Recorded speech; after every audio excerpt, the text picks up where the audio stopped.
الله أكبر. لا إله إلا الله.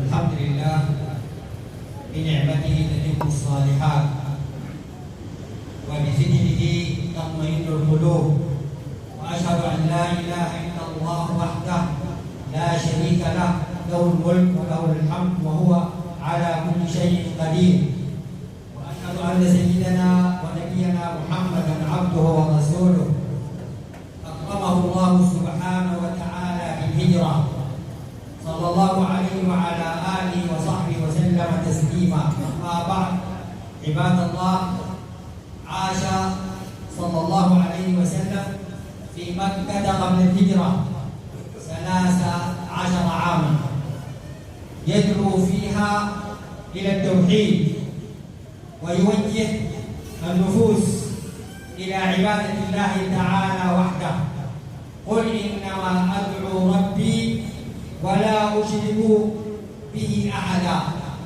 ولكن معظم قادة قريش ومن تبعهم أصموا آذانهم عن سماع كلمة الحق، وأعلنوا جمودهم على ما كان عليه آباءهم، فسفه صلى الله عليه وسلم وقبح تقاليدهم لآبائهم، وتحدث إليهم بخطاب الله عز وجل في قوله: وإذا قيل لهم اتبعوا ما أنزل الله قالوا بل نتبع ما ألفينا عليه آباءنا أولو كان آباؤهم لا يعقلون شيئا ولا يهتدون.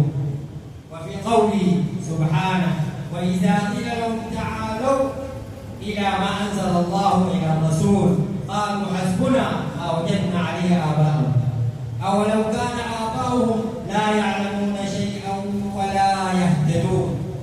بمثل هذا الخطاب كان لسان الوحي يؤنبهم فما اهتدوا ومضوا في طريق الأذى لرسول الله صلى الله عليه وسلم. وكان صلى الله عليه وسلم يستغفر الأذى بالصبر. صلوا عليه.